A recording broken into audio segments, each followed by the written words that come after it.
Chers amis, Erev Tov, Beshem Hashem, Naaseh Venatzliach, nous sommes ce soir, le mardi 25 du mois de juillet, Bezrat Hashem, déjà donc, étant donné qu'on est passé au soir, le 8 du mois de Av, Lechaim Tovim Ul Shalom, veille de Tisha B'Av, aval, juste avant, Shiur, acheté par Jacob Lévi, pour l'anniversaire de sa femme adorée, Déborah Lévi Batsara, qui grâce à elle, dit-il, j'ai commencé à écouter les cours de Torah du Rav Twitou, que Hachem la bénisse, santé, réussite, bonheur et joie jusqu'à 120 ans. Waouh! Toda Rabba, je découvre Baruch Hachem, un des sujets les plus importants qui me tient à cœur et que je vais certainement développer. J'avais prévu autre chose, mais maintenant que je viens de lire pour ce soir le cours à quoi il était dédié, puisque je ne regarde pas à l'avance et je ne triche pas avec vous, eh bien, on va faire un cours sur la gratitude, surtout que c'est aussi en rapport avec la veille de Tisha B'Av, par rapport à tout ce que fait Akadosh Baruch Hu pour chacun de nous. Alors bien sûr, bien entendu, et avant cela, Yom Uledet Sameach Mikol Alev pour Baruch Hashem, cette merveilleuse famille, Déborah Lévi Batsara, 120 ans de vie, de bonheur, de joie, de shalom, d'amour, d'humour et de tout ce que vous désirez pour vous et votre descendance. Que le mérite de cette étude, Bezrat Hashem, vous apporte tous les bonheurs du monde, ceux que vous attendiez, même ceux que vous n'attendez pas. Et Kol HaKavod à Monsieur Jacob Lévi, donc Yaakov ou Jacob Lévi, qui a acheté un chiour comme cadeau pour son épouse, hormis le diamant qui arrivera certainement après Tisha B'Av, les restaurants, j'imagine, qu'il y a une suite à tout cela. Enfin, en tout cas, Kol HaKavod, Bezrat Hashem, et merci aussi pour votre soutien, parce que je vous dis à la fin que vous remerciez d'avoir écouté les cours du Rav Tutu. En même temps, vous avez acheté un cours chez nous, et malheureusement, on n'a pas beaucoup de donateurs, on a beaucoup d'auditeurs, mais on n'a pas beaucoup de donateurs. Et tout ce qu'on ramène, on le redonne automatiquement, ce qui fait que chaque cours qui est acheté nous permet de pouvoir payer l'Avrechim et de pouvoir payer tous les frais occasionnés au sein de Torah Traim Ohel Moshe. Donc vraiment, Toda Rabba, on vous souhaiterait une grande refouach lema pour tous les malades d'Israël, Bezrat Hashem, qu'on n'ait pas besoin de jeûner demain, en espérant que tout s'arrange, Bezrat Hashem, d'ici là, et qu'on ait un grand miracle, d'aille avec toute cette obscurité, ces 2000 ans, 1955 ans, que le Beth Amikdash est détruit, en espérant que ce soit la dernière année, et peut-être que même demain, on n'est pas à jeûner. Ce soir, pardon, on n'est pas à jeûner. Voilà, on commence tout de suite, non, demain, autant pour moi, parce que j'étais déjà dans le Tisha B'Av. On commence ce shiur avec l'aide d'Hachem, avec un des sujets qui parle de lui-même, je dirais d'une certaine façon. Regardez ce que dit notre ami Jacob Lévi, car grâce à elle, j'ai commencé à écouter les cours de Torah. Grâce à elle. Le mot grâce à la personne est à connotation de ce que l'on appelle reconnaissance. L'une des raisons pour lesquelles le Créateur du monde n'a aucune patience, dans le sens où quand il frappe, c'est sans retour, si ce n'est qu'avec beaucoup de prières, beaucoup de miséricorde et beaucoup d'efforts, c'est l'ingratitude. Le Créateur du monde déteste l'ingratitude. Quand une personne te fait du bien, rends-lui du bien. Ne fais jamais partie de cette élite de personnes débiles, folles et complètement ahuries qui rendent le mal pour le bien qu'on leur a fait. Et très souvent, je dirais que dans la souffrance qu'on ressent dans l'ingratitude des uns et des autres, on est tellement estomaqué qu'on n'a même plus de parole. C'est-à-dire, on est... Quoi? J'ai pas compris. Comme me le disait ce matin une femme qui a divorcé, dont, selon son explication à elle, je n'ai pas entendu le mari, donc je fais quand même assez attention, mais cette femme me disait, mais j'ai été pendant des années marié avec lui. On a partagé des moments tellement merveilleux. On a des enfants ensemble. Et il se comporte avec moi maintenant comme si que j'étais la pire des personnes, alors qu'il m'a dit que j'étais la meilleure des personnes. Et, ok, on s'entend plus, on a divorcé, mais pourquoi tellement d'ingratitude? Qu'on ne soit pas d'accord, qu'on soit sur un terrain un peu glissant, qu'on soit un peu en train de tirer chacun de notre côté nos intérêts. Je le veux bien, mais pas au point de faire de moi une mauvaise personne, au point de me faire un mauvais nom. Où sont passés tous ces moments où on s'est dit oui, sous la choupa, où on était heureux, où on s'est promis une histoire jusqu'à la mort, d'amour? Où sont ces moments? Et on est très souvent choqués quand Dafka, ce sont les personnes à qui on a mis notre confiance, on a mis notre cœur dans leurs mains, qui sont ceux qui vont nous le broyer, qui sont ceux qui vont nous le tuer. On est très sensible à cette injustice, parce que ce n'est pas un autre mot, que cette ingratitude. Je voudrais vous poser une question simple. Imaginons qu'une personne soit en train de tomber dans un trou, chas v'shalom, et qu'elle tombe la tête en premier à l'intérieur. Une des plus grandes souffrances qui pourrait arriver physiquement à une personne et psychologiquement, c'est de se retrouver retourné dans une espèce de siphon, d'une espèce de tuyau assez large, la tête la première, c'est-à-dire qu'il aurait les pieds en l'air et lui, il serait en bas. Sous le poids constant, le cœur retourné, les intestins, tout tiré vers la tête, et il est coincé dans ce tuyau duquel seule une personne qui le retirait par les pieds pourrait sortir. Imaginez un petit peu cette scène terrifiante. Mais c'est terrifiant, on ne se rend même pas compte. On va durer les 10 secondes, 20 secondes, et après on crie « Oh, oh, aide-moi, je peux plus, je tiens plus, je ne respire plus », c'est la panique psychologique, c'est... Ok, on est bien d'accord, des situations qui sont mais, absolument incroyables. Combien on serait prêt à tout promettre à la personne qui nous sortirait de cette situation? Combien on serait prêt à tout donner pour être sorti d'une situation d'enfer? Combien de fois on lui dirait merci? Combien de fois on penserait à l'inviter à toutes nos fêtes? Combien de fois on ne ferait rien sans lui dire merci? Parce que le choc serait tellement compliqué à évacuer qu'on se souviendrait de lui toute notre vie, on n'oublierait pas son nom. Comment on peut oublier Dieu? Notre vie, notre cœur qui bat dans la poitrine, notre vie est entre ses mains. Combien de fois on a eu des problèmes dans la vie où il n'y avait plus aucune solution, on a eu un miracle pour lequel on a dit merci 1000 fois au banquier, mais est-ce qu'on a dit une seule Seudat Hodaya pour Dieu? Est-ce que, une question simple, quelqu'un se blesse le bras, on lui annonce que son bras est paralysé, vient un grand professeur et il lui guérit son bras, et son bras marche parfaitement. Il était le seul qui pouvait faire cette opération si délicate et en général qui n'aboutit pas. Combien de gratitude aurions-nous vis-à-vis de ce professeur? Quelqu'un vous sauve la vie de votre enfant. Que Dieu vous protège vos enfants. Il vous sauve la vie de votre enfant. Vient un bus à toute vitesse et il se jette sur la route sous vos yeux et sauve votre fille ou votre fils. Qu'est-ce que vous lui diriez? Comment vous réagiriez? Tous les jours, le Créateur du monde sauve nos enfants. Tous les jours, le Créateur du monde nous sauve de tous les problèmes d'antisémitisme, de choses terribles. Il y a des cas à droite et à gauche. Il y a eu des cas terribles pendant la Shoah, mais Am Israël est toujours là. On dit souvent, il était où Dieu pendant la Shoah? Mais de fait de voir Dieu, le peuple d'Israël continue à vivre après la Shoah, vous savez que pour les SS, c'était la chose la plus invraisemblable et que eux ont dit, mais Dieu est encore avec eux même pendant la Shoah. Il les a encore sauvés. On ne se rend même pas compte qu'après la Shoah, le peuple d'Israël n'a jamais autant ressurgi de la galoute pour exister en tant que nation avec un drapeau qui flotte au-dessus de notre tête. Personne ne se dit, mais il était où Dieu là, à ce moment-là? Combien de gratitude devons-nous avoir pour tous les malheurs qui auraient dû nous définir comme inexistants et que malgré tout, nous sommes là en existant. Et tout ça, c'est grâce à lui. Quand on voit la faute originelle, comme l'explique le Rav Pinchasi, Rabbi Eliyahu Pinchasi dans son livre Dabrot Eliyahu, il explique là-bas quelque chose de magnifique. Et il dit qu'en réalité, de toute l'origine de la faute originelle, ce n'est pas le fruit qui a été consommé qui est la faute, mais l'ingratitude d'Adam Rishon d'avoir accusé Ève d'être responsable de la faute. Alors que Dieu, juste avant la faute, crée une femme pour Adam parce qu'il n'était pas bon pour lui d'être seul.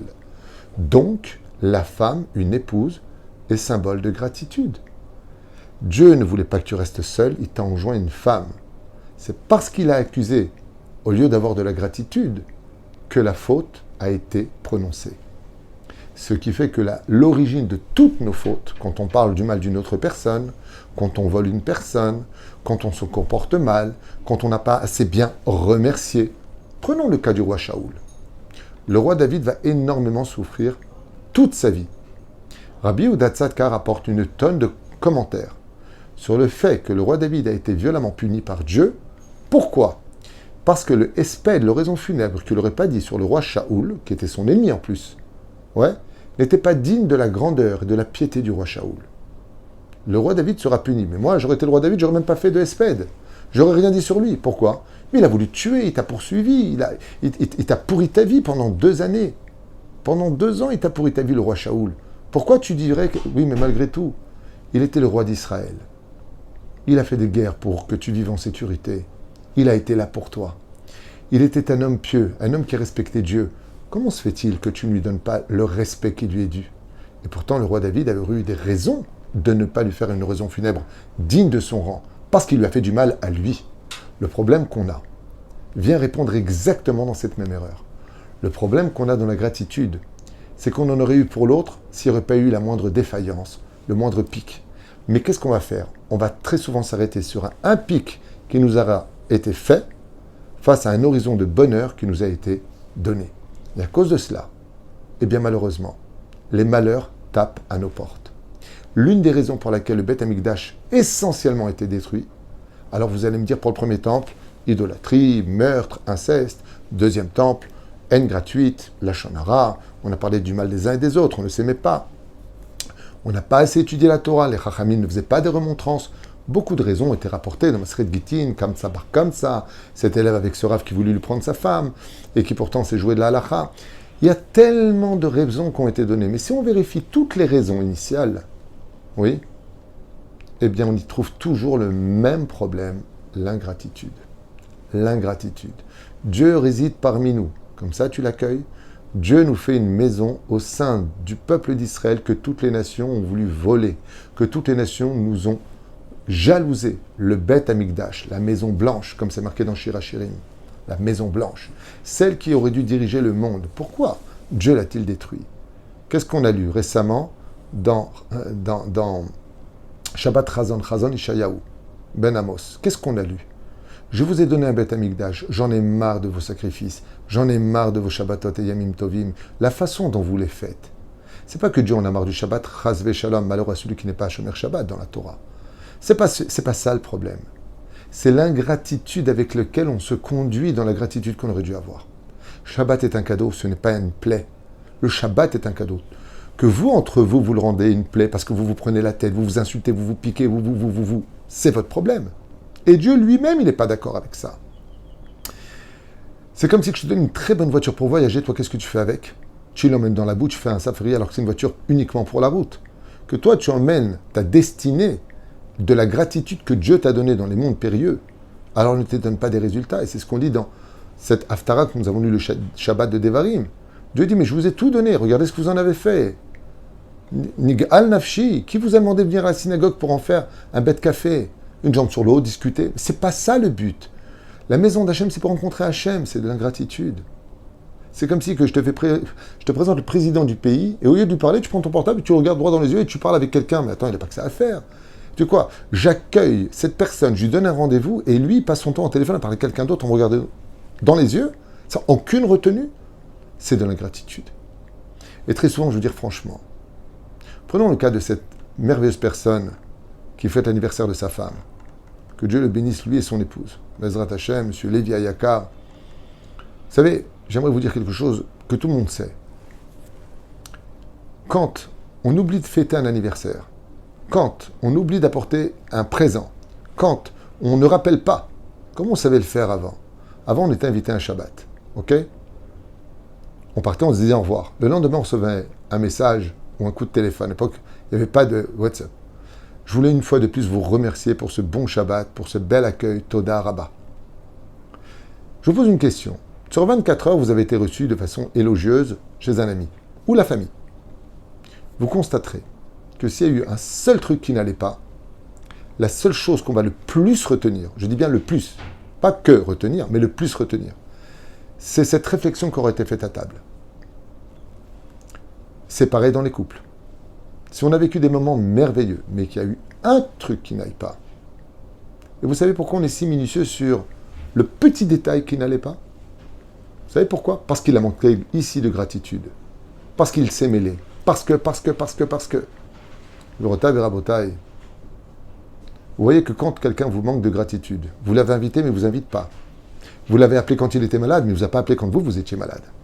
Bien entendu, s'il ne le savait pas, il n'y a rien à faire.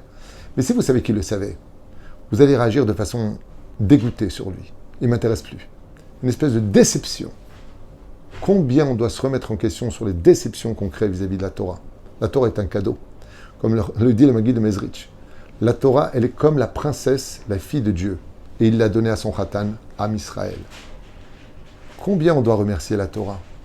et ne pas la critiquer? Combien on doit embrasser la Torah et ne pas la fuir? Combien on doit danser avec le Shabbat dans notre cœur? Physiquement, on n'a pas le droit au niveau de la halakha pour les Sfaradim, on ne danse pas pendant le Shabbat et on ne tape pas des mains. Mais combien on se doit d'attendre le Shabbat? Combien on se doit d'être heureux de manger le kasher? C'est la raison pour laquelle Dieu nous a sortis du pays d'Égypte. Imaginez une personne jetée en prison. Combien il serait prêt à payer d'avocats? Combien il serait prêt à tout promettre, rien que pour sortir de prison? Chers amis, nous étions en Égypte et Dieu nous a sortis. Et il a transformé cet esclavage en la fête de Pessah. Nous étions une nation sans terre. Il nous a donné sa terre à lui, la terre d'Eretz Israël. Comment peut-on bafouer cette terre en roulant le Shabbat?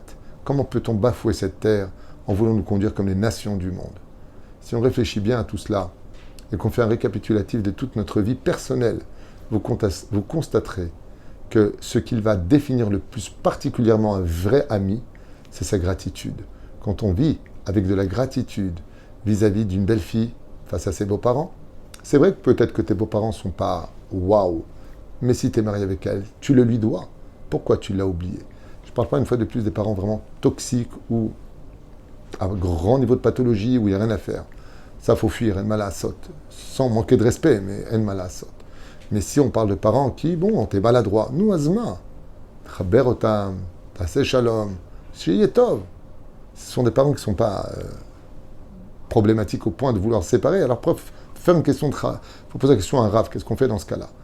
Mais combien de manque de gratitude on a vis-à-vis des belles filles face aux belles-mères? Combien? Et dans le sens contraire aussi. Combien de belles-mères n'ont pas de gratitude parce que c'est la femme de ton fils. Ton fils est heureux avec elle. Toi, tu voulais le bonheur de ton fils. Si ton fils est heureux, qu'est-ce qu'on a à faire? Si bien sûr la fille est juive, qu'elle est attachée d'Israël, on ne parle pas non plus d'interdit de la Torah. Mais c'est pareil dans tout. Votre femme vous fait un repas.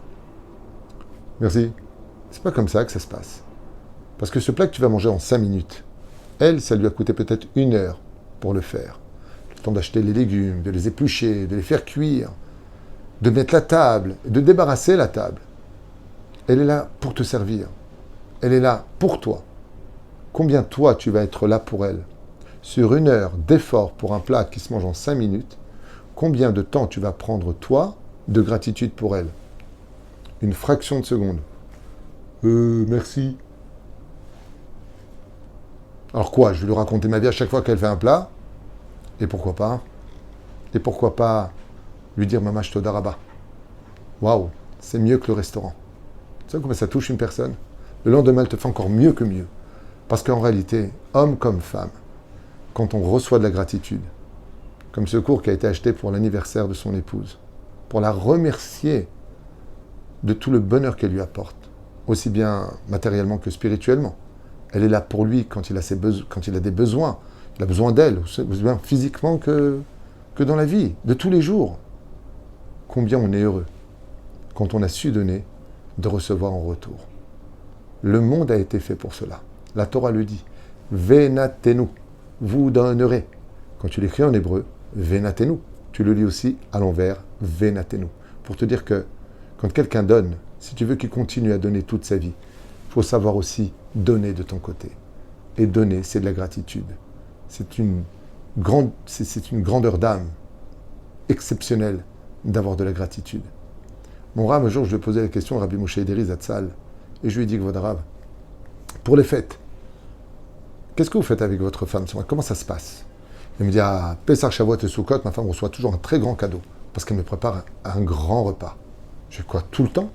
Et sa femme m'a dit, ah non, même quand je fais des repas normaux. Mon mari vient et me fait des cadeaux. Ah, quel écart? Je dis, bien sûr, ce n'est pas un dû. Ma femme n'est pas une servante. C'est un soutien, c'est une épouse. Et à partir du moment où j'ai de la gratitude, à partir du moment où même en tant que femme mariée, tu as un mari, combien de femmes rêveraient d'avoir un mari aujourd'hui? Elles ont plus de 40 ans, pas mariées, pas d'enfants. Alors c'est vrai qu'il y a des hauts et des bas. C'est vrai que la vie n'est pas simple en tant que mariée et femme. C'est pas simple. Mais rien que de remercier Hachem. Hachem, le mari que tu m'as donné, il est un peu bleed. La vérité, il est un peu kick. Ah. Mais garde-le-moi parce que Baruch Hachem, je suis quand même marié. Juste si tu peux un peu enrager son cœur, qu'il ait un peu plus de compassion, qu'il se calme un peu. C'est comme ça qu'on parle. Mais de se dire, qu'est-ce que je fais de me marier avec toi? Je n'ai ras le bol de toi et je ne te supporte pas. Alors ne t'étonne pas qu'un jour tes paroles aboutissent à ta volonté. Mais en réalité, tu es énervé. Parce qu'après, on regrette. Puis après, on s'excuse. Puis après, on se rend compte qu'on a manqué de gratitude. Reine Bezrat Hashem Itbarach, pour moi, pour vous, et surtout pour le ciel, le créateur du monde, si on fait un récapitulatif de tout ce qui a été dit, je vous le dis à voix haute, avec amour, Bémet avec amour, la raison essentielle de tous nos malheurs, après, vous allez dire la shonara, tout ce qu'on sort de notre bouche, tout ce que tu veux, c'est de l'ingratitude. N'aie jamais, jamais et au grand jamais de l'ingratitude. Quelqu'un qui te rend service, tu lui dois quelque chose. À la limite, conseil d'amis, rends service à tout le monde et ne demande rien à personne. Matok kadvash.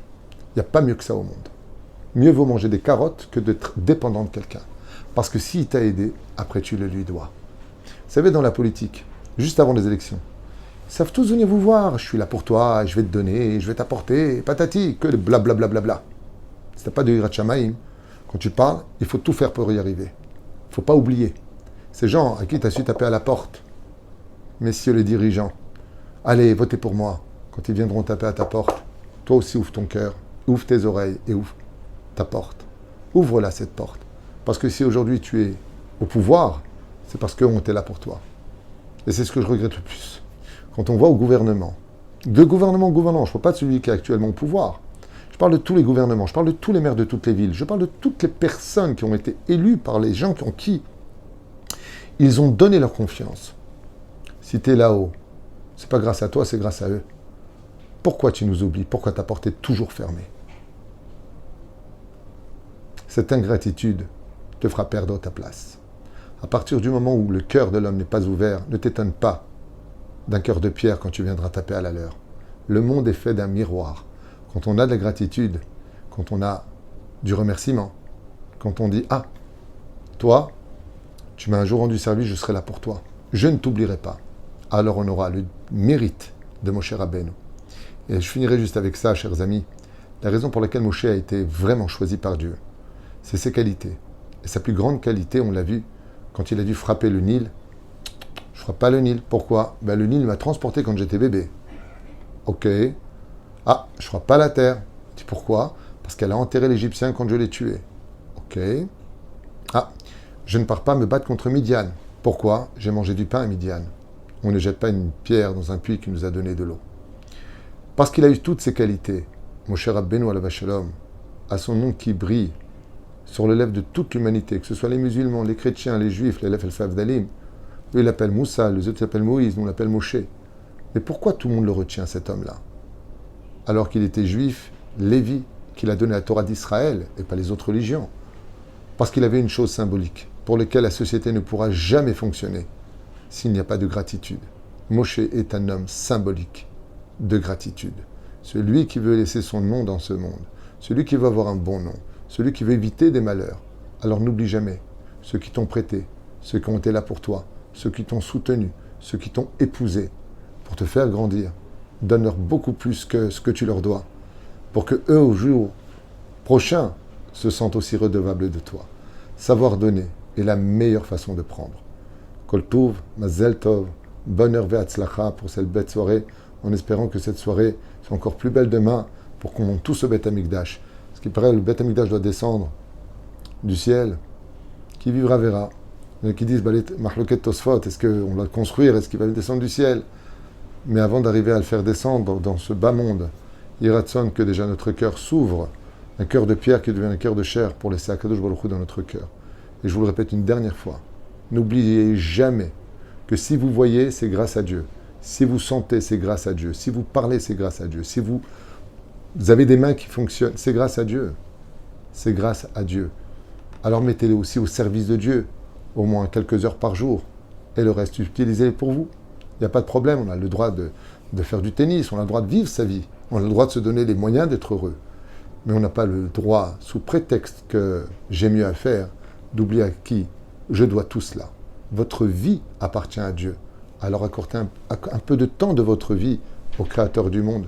Et si vous n'y arrivez pas par le biais de la foi, parce que vraiment, allez, j'y crois, alors faites-le au moins, Mishum derech eretz, par politesse et gratitude. Baruch Adonai leolam, Amen ve Amen. Yom Uledet Sameach, vekol hakavod à vous.